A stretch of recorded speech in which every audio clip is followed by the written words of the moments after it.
श्री सूर्याय नमः। आज रविवार को आप सुनिए रविवार व्रत की कथा।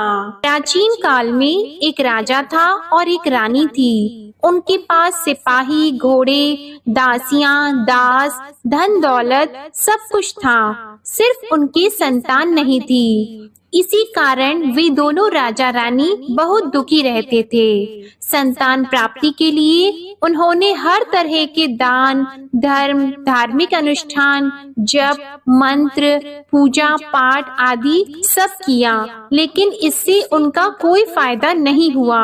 जब राजा और रानी वृद्ध होने लगे तो दोनों को बहुत ही चिंता हो गई। वे दोनों सोच में पड़ गए कि अब हमारे इतने बड़े राज्य का क्या होगा, कौन बनेगा इस राज्य का वारिस, कौन लेगा प्रजा की जिम्मेदारी। राजा और रानी दिन रात इसी चिंता में घुटने लगे। उन्हें खाने और पीने की भी सुध नहीं रहती थी। तो एक सुबह राजा के दरबार में एक साधु आता है तो दासी रानी को इत्तला करती है। तब वह दासी से कहती है, ये मेरा अंतिम दान धर्म है, इसके बाद मैं अपने हाथों से कोई दान धर्म नहीं करूंगी। रानी चावल भरा छाछ हाथ में लेकर बाहर आती है और साधु की झोली में भिक्षा डालने आगे बढ़ती है तो उसके चेहरे पर छाई उद्विग्नता साधु की दृष्टि में आती है। वह उससे पूछता है कि रानी साहिबा, आपको क्या हुआ है, आपको क्यों इतनी उदासी हो गई है। तब रानी साधु को सारी हकीकत बताती है और सिसकने लगती है। उस पर वह साधु कुछ पल गंभीर हो जाता है और कहता है कि चिंता मत करो रानी साहिबा, आपकी संतान की इच्छा पूरी हो जाएगी। आपकी कोख से एक पुत्र का जन्म होगा, मात्र वह 14 साल तक ही आप लोगों को मिलेगा। इसके आगे वह जीवित नहीं रह पाएगा। इससे बढ़कर आपको कुछ देना मेरे लिए संभव नहीं है। अपनी बात पूरी करते उसने अपनी झोली में हाथ डाला। झोली में हाथ डालकर थोड़ी सी भभूत निकालकर उसने रानी को दी और कहा, आप और महाराज दोनों इसे बांटकर ग्रहण कर लेना, तुम्हें जल्द ही पुत्र की प्राप्ति होगी। और वह साधु अपनी राह को चला गया। उसके जाने के बाद रानी सोचने लगी कि 14 साल तो 14 साल ही सही, उतने समय के लिए हमें पुत्र तो मिलेगा, यही काफी है। उतने साल तक मैं उसे जी जान से बड़ा करूंगी, उसे ढेर सारा प्यार और दुलार करूंगी, अपनी संतान की मुराद पूरी करूंगी। उस रात अपना सारा राज गाज खत्म करके राजा जब रानी के महल में गए तो रानी ने राजा को सारी बात बता दी और साधु की दी हुई भभूत राजा को दिखाकर बोली कि साधु महाराज ने ये भभूत हम दोनों को ग्रहण करने के लिए दी है। राजा बोले, इतना दान और धर्म किया, जप और तप किया, उसका कोई फल नहीं मिला। अब इस भभूत से हमें क्या संतान प्राप्त होगी। उस पर रानी बोली, जब इतना सब कुछ कर लिया तो अब ये भी सही, क्यों हम उस साधु के क्रोध को बुलावा दें।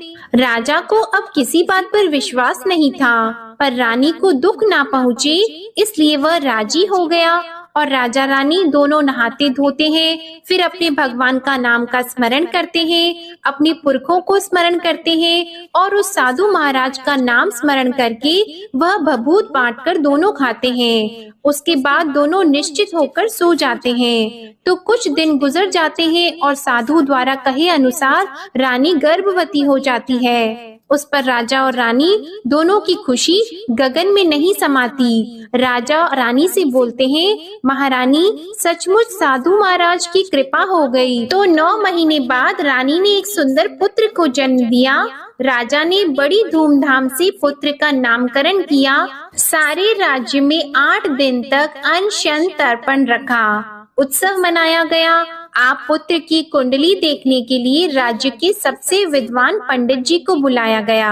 जो कुंडली देखकर पंडित जी बड़े चिंतित हो गए, कहने लगे, महाराज हमारा राजपुत्र सिर्फ 14 साल तक हमारे पास रहेगा। राजा को इस बात की भनक तो थी ही, रानी को भी साधु महाराज की बात याद थी। दोनों चुप रह जाते हैं। उसके बाद राजा और रानी बड़े प्यार से बेटे की परवरिश करते हैं, उसकी हर ख्वाहिश पूरी करते हैं और थोड़े समय के लिए ही सही भगवान ने संतान की अपनी मुराद पूरी कर ली। इससे वे समाधान मानते हैं। राजपुत्र दिन प्रतिदिन बड़ा होता है। जब वह 7 साल का हो जाता है तो राजा एक अच्छे गुरु की नियुक्ति करके उसे पढ़ाई लिखाई, घुड़सवारी आदि 12 विद्याओं का शिक्षण देते हैं। जब वह सब शास्त्र विद्या में पारंगत हो जाता है और 12 साल की उम्र का हो जाता है, तब एक अच्छी सी राजकन्या खोजकर उसकी शादी करा देते हैं। तो 2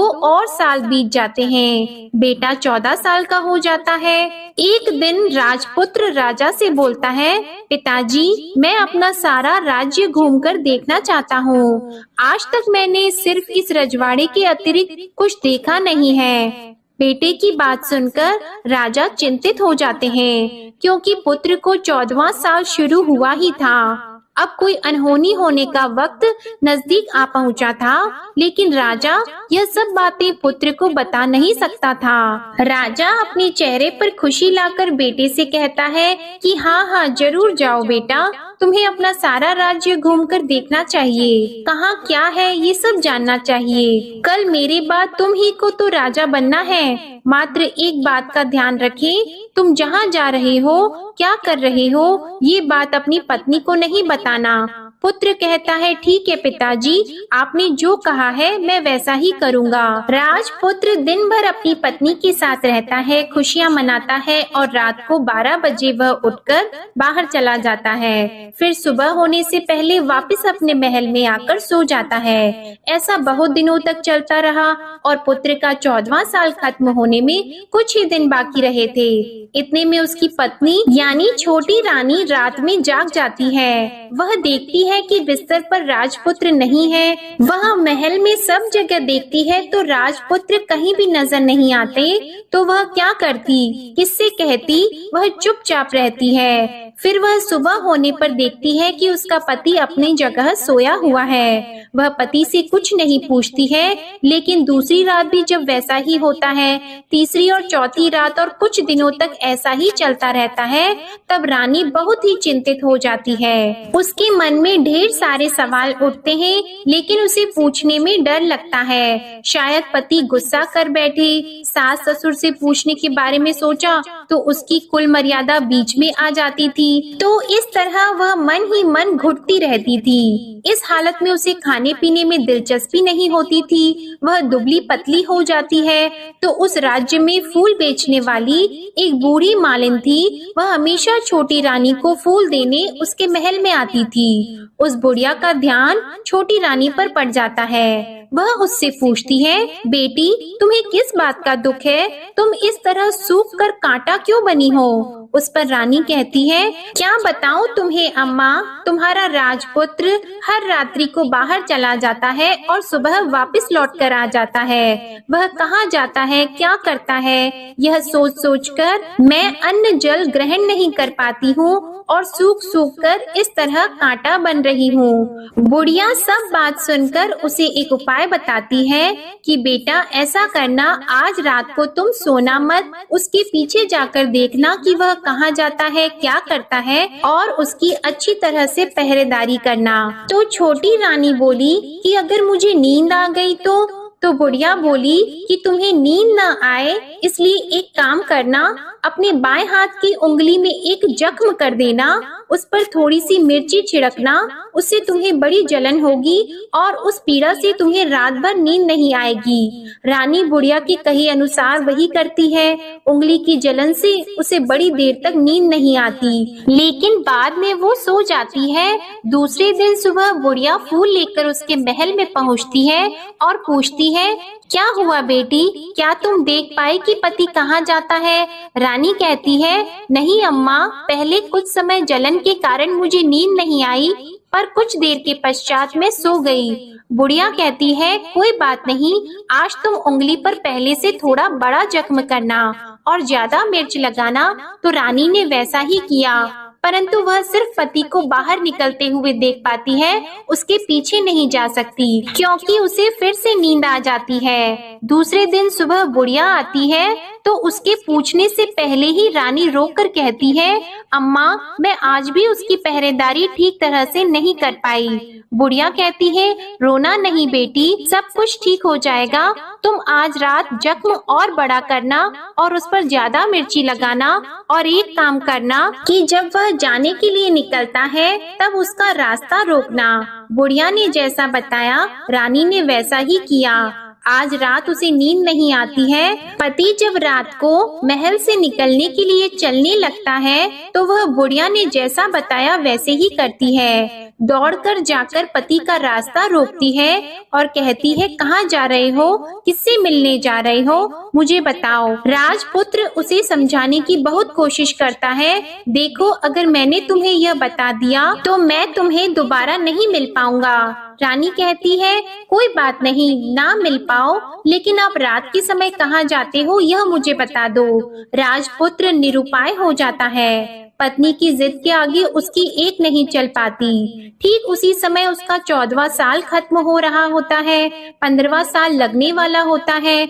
जो होता है वह हो जाने दो, यह सोचता है और कुछ चावल मंत्रों से सिद्ध करके पत्नी को देकर कहता है कि इन चावल के दानों को हाथ की मुट्ठी में पकड़ना। पहले दाएं हाथ में पकड़े चावल मेरे ऊपर फेंकना, मैं कौन हूँ तुम्हें पता चल जाएगा। बाद में बाएं हाथ में पकड़े चावल मेरे ऊपर फेंकना, मैं जैसा था तुम्हें मिल जाऊंगा। लेकिन यदि तुम बाएं हाथ के चावल मेरे ऊपर फेंकना भूल गई तो मैं तुम्हें कभी नहीं मिल पाऊंगा। रानी ने कहा, नहीं भूलूंगी। रानी बड़े आत्मविश्वास के साथ यह कहकर दाएं हाथ में पकड़े चावल पति के ऊपर फेंक देती है तो राजपुत्र एकदम एक विशाल घोड़ा बन जाता है। एकदम उम्दा सफेद गर्दन पर लंबी अयाल देखते देखते वह तेजी से दौड़ने लगता है। रानी उस घोड़े को एकदम भौचक्की होकर देखने लगती है और पति ने बाएं हाथ के चावल फेंकने की जो बात कही थी वह भूल जाती है। उसकी आंखों के सामने घोड़ा महल से बाहर निकलकर चला जाता है। घोड़ा जो महल से बाहर जाता है तो वापस नहीं आता। अब रानी को बड़ा पश्चाताप हुआ। वह स्वयं को कोसने लगती है, लेकिन अब उसका कोई फायदा नहीं होने वाला था। राजपुत्र अब वापस नहीं आने वाला था। सुबह होते ही महाराजा को सब बात पता चली। उन्हें बहुत दुख होता है।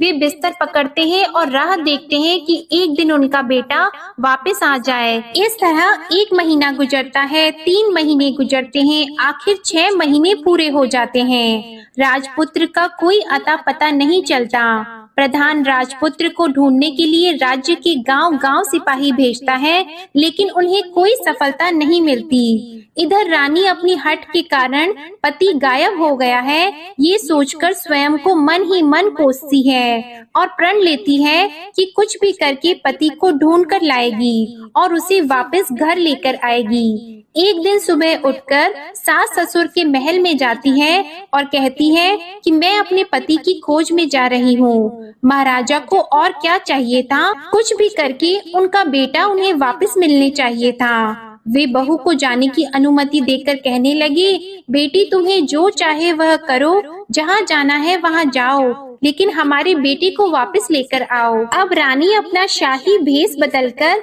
एक सेठानी बन जाती है।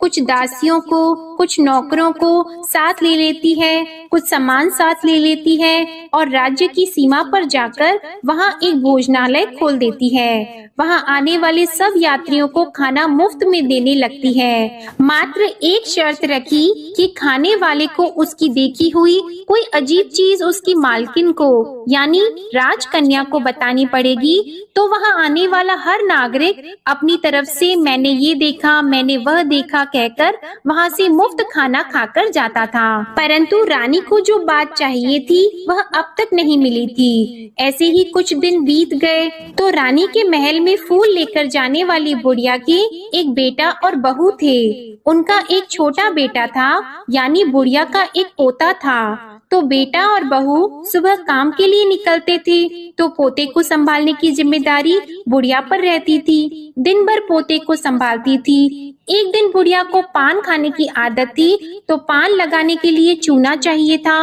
वह उसे तैयार करने के लिए सीपी लेकर आई। इन सीपियों को भूनने के लिए गोबर के कंडे चाहिए थे। कंडे इकट्ठा करने के लिए वह बांस की टोकरी लेकर चरवाहे के मैदान में गई। वहाँ बहुत सारे कंडे थे। उन्हें जमा करते करते उसे घर आने में अंधेरा हो गया। इस ओर शाम होते ही काम से वापस आकर बेटा और बहू घर पहुँचे, तो देखा कि बच्चा घर पर अकेला है और रो रहा है। वे दोनों गुस्से से लाल पीले हो गए। इतने में बुढ़िया घर आ पहुंची। बेटे ने पूछा, पोते को घर अकेला छोड़कर कहाँ गई थी? बुढ़िया बताने लगी कि मैं गोबर के कंडे इकट्ठा करने गई थी। इस पर बेटा बोला, दोबारा बच्चे को अकेला घर पर छोड़कर यदि कहीं गई तो मैं तुम्हें बहुत पीटूंगा। बुढ़िया कहने लगी, नहीं बेटा, फिर कभी ऐसा नहीं करूंगी। लेकिन दूसरे ही दिन बुढ़िया वह बात भूल गई और फिर चरवाहे के मैदान पर कंडे इकट्ठा करने चली गई। शाम को जब बेटा और बहू काम से वापस लौटे, तो देखा कि बच्चा घर पर अकेला है और रो रहा है। अब उसके बेटे की सहन शक्ति खत्म होने लगी और बुढ़िया के वापस आने पर उसे घर से निकाल दिया। बुढ़िया रात भर घर के बाहर अंधेरे में बैठी रही और सुबह होते ही हाथ में टोकरी लेकर कंडे इकट्ठा करने के लिए निकल गई। उस दिन उस पर कंडे इकट्ठा करने का मानो पागलपन सवार हो गया था। कंडे इकट्ठा करते करते जब अंधेरा हो गया, उसे मालूम ही नहीं चला। उसे जब ध्यान आया तो गांव का रास्ता भी ठीक तरह से दिखाई नहीं दे रहा था। वह अंधेरे में आंखें फाड़कर देखती देखती किसी तरह आगे निकल पड़ी। तो एक कपिला गाय छन छन की आवाज करते गली की घंटी बजाते ठुमक कर उस मैदान पर आ गई। उसे देखकर बुढ़िया सोचने लगी कि इस गाय के पीछे पीछे जाऊंगी तो गांव तक पहुंच जाऊंगी। तब बुढ़िया उसके पीछे पीछे जाने लगी। वह गाय उस मैदान से लेकर एक एक करके 6 मैदान पार करती है। आखिर में वह 7वें मैदान तक पहुंचती है, तो क्या होता है कि उस मैदान पर एक बड़ा सा पत्थर है। गाय जाकर उस पत्थर को अपना सींग मारती है। जब गाय ने सींग मारा तो वह पत्थर दूर हट गया और पाताल में नीचे जाने की सीढ़ियां दिखाई देने लगी। तब वह गाय उन सीढ़ियों से नीचे जाने लगी। बुढ़िया वह सब देख रही थी और झट से जाके गाय की पूंछ को पकड़ लिया। वह गाय के साथ नीचे पाताल में पहुंच गई और तुरंत ही गाय की पूंछ छोड़ दी और इधर उधर देखने लगी। उसने देखा कि वहाँ दीप और दिए जलते हैं और तेज रोशनी गाय के ऊपर पड़ती है और वहाँ अद्भुत घटनाएं घटने लगती है। गाय के नीचे जाते ही उसके गले में अपने आप सांकल पड़ गई और छमछम करके कोई दूध आड़ी में गाय का दूध दूहने लगा। लेकिन जो भी कोई वह कर रहा है वह मात्र दिखाई नहीं दे रहा है। बुढ़िया बहुत घबरा गई, कहाँ आकर फंस गई यह सोचने लगी और यहाँ वहाँ छिपने के लिए जगह ढूंढने लगी। लेकिन उसे कहीं भी जगह नहीं मिली। हर जगह उजाला ही उजाला था। तो वह एक कोने में खड़ी हो गई और जो कुछ सामने हो रहा था उसे चुपचाप देखने लगी। उसने देखा कि वहाँ एक उम्दा सफेद घोड़ा और 2 कुंड थे। उसमें से एक कुंड में उस घोड़े ने छलांग लगाई और ऊपर आ गया और उस घोड़े को अब राजपुत्र का रूप प्राप्त हो गया। उसने दूसरे कुंड के पानी में स्नान किया, वहाँ रखे नए कपड़े पहने और नजदीक ही एक सुंदर पलंग था, उस पर आकर वह बैठ गया। उसके सामने अपने आप 5 पकवानों की थाली आ गई।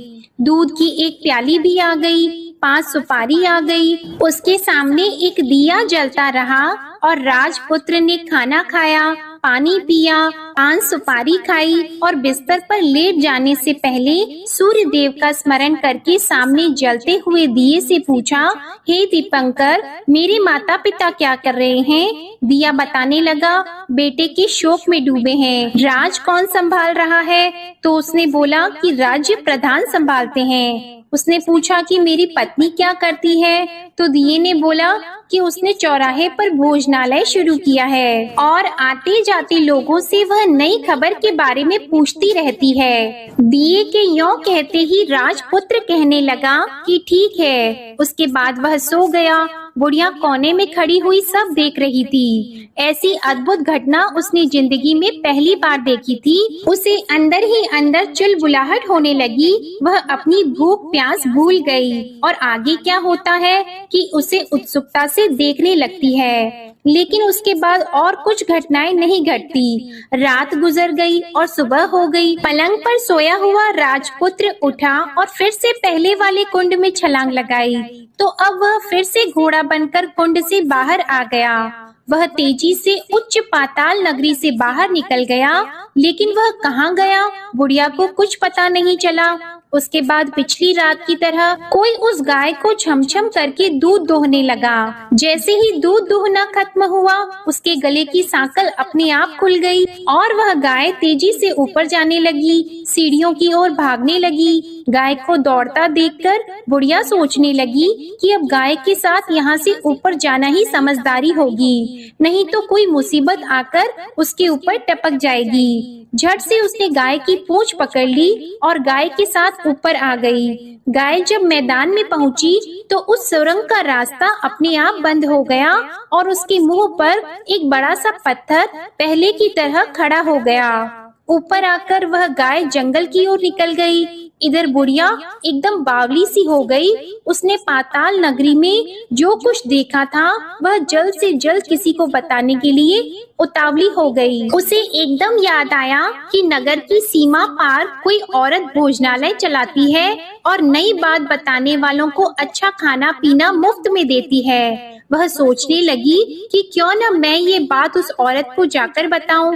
यदि उसे ये बात पसंद आ गई तो बाकी जीवन खाने पीने के झंझट से मुक्ति मिल जाएगी। बुढ़िया ने मन में तय किया और तुरंत उस भोजनालय के द्वार पर टंगे नगाड़े के सामने खड़ी हो गई और जोर जोर से नगाड़ा बजाना शुरू कर दिया।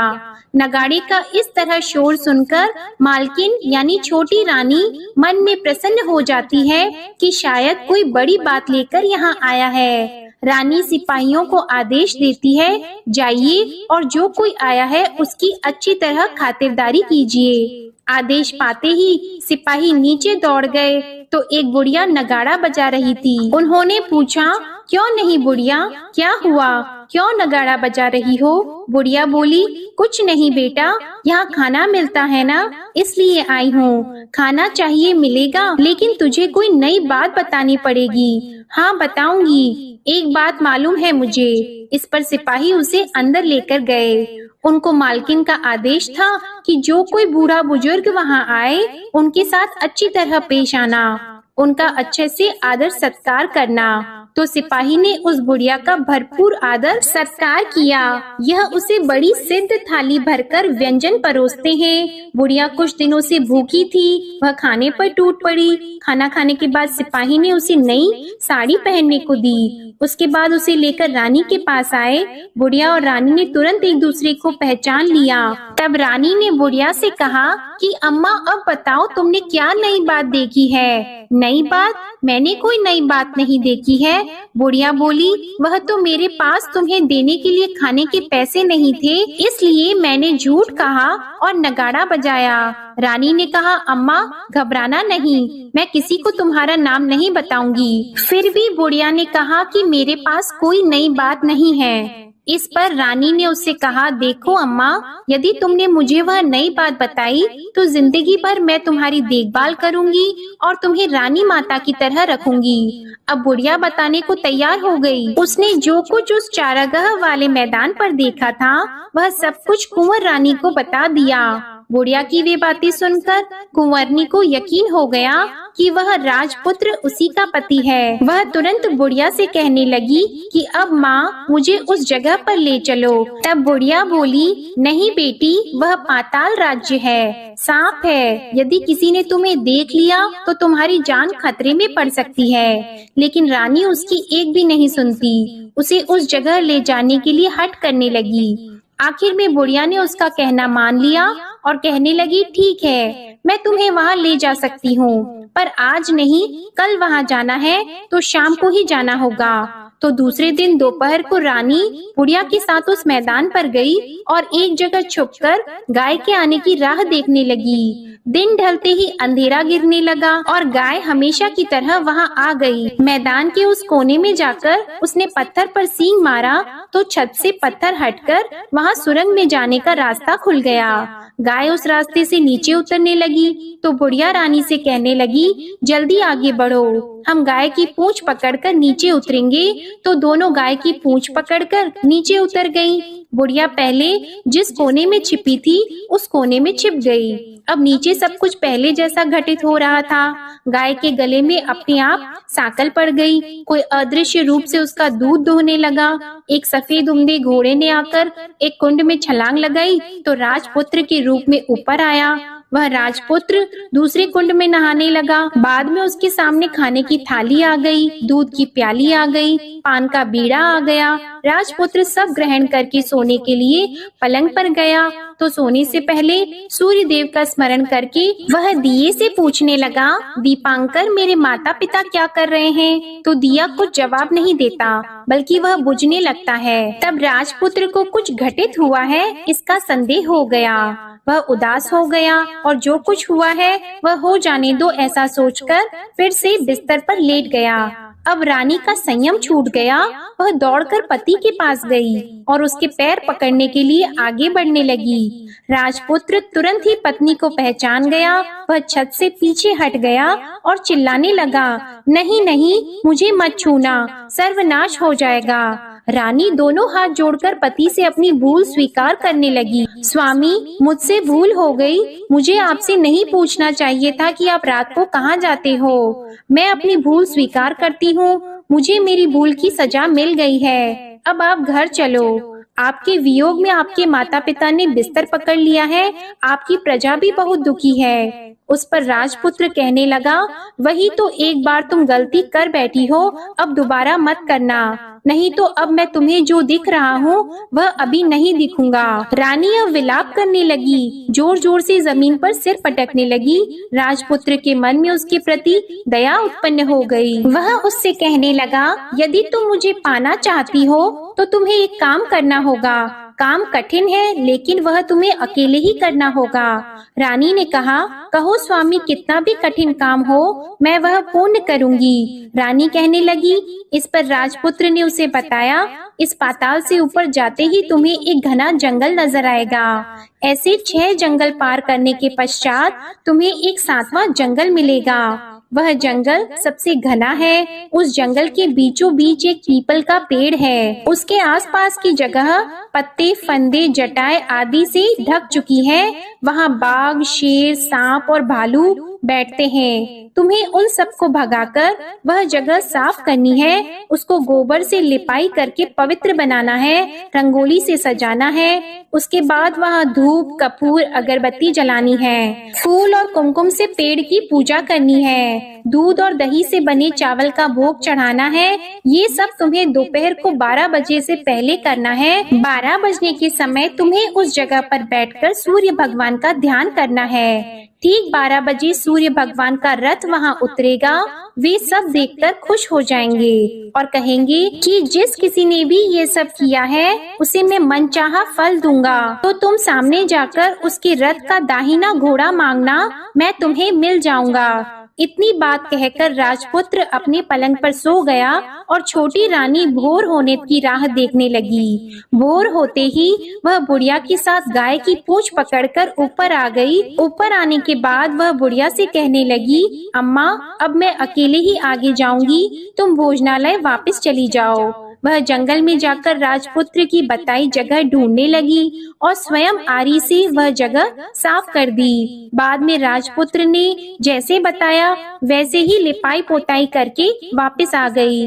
दूसरे दिन सुबह होने से पहले उठी और जंगल में उस जगह पहुंची। वहां जाकर इत्र और गुलाब का पानी छिड़ककर उस जगह सुगंधित धूप अगरबत्ती जलाकर उसे पवित्र किया और पूजा की सब सामग्री वहाँ तैयार कर सूर्य भगवान का ध्यान करके बैठ गई। जैसे कि पति ने बताया था कि दोपहर को ठीक 12 बजे सूर्य भगवान का रथ उस पीपल के पेड़ पर आकर रुका है। सूर्य भगवान ने जब रथ से नीचे देखा तो सुगंधित वातावरण देखकर वे बहुत प्रसन्न हो गए। फिर वे बोले, जिस किसी ने यह काम किया है वह यहाँ आकर आज मुझसे कुछ भी मांगे मैं उसे दे दूंगा। रानी ने जब ये शब्द सुने तो बिना समय गवाए दौड़कर उनके सामने आ गई और उनको साष्टांग नमस्कार करके बोली, भगवान वह मैं ही हूँ, मैंने ही यह जगह साफ की है। अच्छा, तो तुम्हें जो चाहिए वह मांगो। भगवान, मुझे आपके रथ का दाहिना घोड़ा चाहिए। सूर्य भगवान बोले, नहीं नहीं, मैं तुम्हें और कुछ भी दे सकता हूँ, लेकिन यह घोड़ा नहीं दे सकता। मेरे रथ के 12 घोड़े हैं, तुम चाहो तो कोई और घोड़ा मांग लो, लेकिन यह दाहिना घोड़ा नहीं, वह मैं तुम्हें नहीं दे सकता। छोटी रानी ने एक नहीं सुनी, वह सूर्य देव से एक ही बात कह रही थी, वही दाहिना घोड़ा दे दीजिए, नहीं तो मैं आपके पैरों में गिरकर अपनी जान दे दूंगी। अब सूर्य देव धर्म संकट में पड़ गए। उन्होंने वचन दे दिया था, अब अपने वचन से पलट भी तो नहीं सकते थे। ठीक है, दे दिया तुम्हें घोड़ा, सूर्य देव ने कहा। फिर एक बात और भी कही, देखो मैंने तुम्हें घोड़ा तो दे दिया है, लेकिन वह तुम्हें यहाँ नहीं मिलेगा, तुम्हें उसे पाताल में जाकर लाना होगा। रानी बोली, पाताल में ही क्यों भगवान, मैं उन्हें पाने के लिए कहीं भी जा सकती हूँ। रानी को वचन देकर सूर्य देव अपने मार्ग को चले गए और इधर रानी जंगल से अपने भोजनालय में आ गई। फिर वह बुढ़िया को लेकर उस मैदान पर आ गई और जल्दी ही शाम हो गई। शाम होते ही वहाँ वह गाय आ गई और उसने सींग मारकर सुरंग का पत्थर हटाया और नीचे उतरने लगी। रानी और बुढ़िया जल्दी जल्दी उसकी पूंछ पकड़कर नीचे उतर गईं। नीचे पाताल में सब घटनाएं पहले की तरह ही घटने लगी। घोड़े का एक कुंड में नहाकर राजपुत्र बन जाना, नहा धोकर पलंग पर जाकर बैठना, तो उसे खाने की थाली, दूध की प्याली आना, पान का बीड़ा आना। लेकिन आज एक नई बात घटी। आज 2-2 थाली, 2-2 दूध की प्याली और 2-2 पान के बीड़े उसके सामने आए। वह कुछ नहीं बोला। अपने हिस्से की थाली खाकर, दूध पीकर और पान का बीड़ा चबाकर वह सोने चला गया और हमेशा की तरह दिए से पूछने लगा, दिए दिए दीपंकर, मेरे माता पिता क्या करते हैं? दिए ने बताया, वे दोनों तुम्हारे शोक में मरने की स्थिति में पहुंच गए हैं। ऐसा? झट से उसकी आंखों में आंसू टपकने लगे। फिर वह पूछने लगा, दिए दिए दीपंकर, मेरा राज्य कौन चला रहा है? तुम्हारा राज्य प्रधान चला रहा है और वह सब कुछ हड़प चुका है। वह प्रजा पर बहुत अत्याचार कर रहा है। यह सुनकर राजपुत्र को बहुत गुस्सा आया। वह गुस्से से अपनी मुट्ठी भींचने लगा। अब वह पूछने लगा, दिए दिए दीपंकर, मेरी पत्नी क्या कर रही है? अब दिया कुछ नहीं बोला और चुप रहा। अब रानी का संयम जवाब दे गया। वह दौड़कर पति के गले लग गई। अब मैं तुम्हें मिल गया। राजपुत्र कहने लगा, सच कहते हो? अब आप फिर से घोड़ा तो नहीं बनोगे ना? नहीं, दोबारा घोड़ा नहीं बनूंगा। तुमने जो इतने सारे कष्ट उठाए हैं मुझे पाने के लिए, इसलिए सूर्य देव ने मुझे सदा के लिए घोड़े के जन्म से मुक्त कर दिया है। राजपुत्र ने बड़े प्यार से कहा और उसे गले लगाया। उसके आंसू पोंछे और कुछ देर के पश्चात सुबह हो गई तो गाय की श्रृंखला टूटकर वह ऊपर भूलोक जाने लगी। रानी, राजपुत्र और बुढ़िया उसकी पूंछ पकड़कर ऊपर आ गए। ऊपर आने पर वे सीधे भोजनालय में पहुँचे। वहाँ का सब सामान लोगों में बांट दिया और उसको ताला लगाकर अपने राज्य में लौट आए। राजपुत्र वापस आता है और उसके तेवर देखकर प्रधान घबरा जाता है। राजपुत्र ने उसे बंदी बनाकर कैद खाने में डाल दिया और राज्य की बागडोर अपने हाथ में ले ली। उसके बाद वह अपने माता पिता को मिलने उनके महल में गया। तब राजपुत्र क्या देखता है कि उसके माता पिता उसके शोक में अस्थि पंजर बने हुए हैं। पुत्र को वापस आया देखकर मरणासन राजा रानी की आंखों से टप टप आंसू बहने लगे। इन दोनों ने पुत्र को गले लगा लिया, उसे प्यार से सहलाया और इतना होने के बाद उनकी सेहत में एकदम सुधार आने लगा।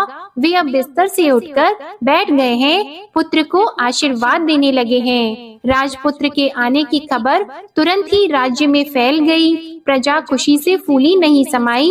प्रजाजन राजमहल के सामने इकट्ठा हो गए। राजपुत्र ने भी उन्हें दर्शन दिए और आज से उन्हें कोई दुख नहीं पहुंचाएगा, ऐसा वचन भी दिया। अब राजा अपने पुत्र का राज्याभिषेक करके उसे सिंहासन पर बिठाता है और बहू को महारानी का दर्जा देता है और स्वयं अपनी पत्नी के साथ ईश्वर स्मरण करते खुशी से दिन बिताता है। महाराजा बना राजपुत्र अच्छी तरह से राज्य चलाने लगा और अपनी पत्नी के साथ सुख शांति से जीवन बिताने लगा। उस बुढ़िया को रानी ने अपने ही पास रख लिया और उसकी अच्छी तरह से देखभाल करने लगी। बुढ़िया और उसके बुढ़ापे के दिन खुशी से गुजरने लगे। प्रेम से बोलिए सूर्य नारायण भगवान की जय।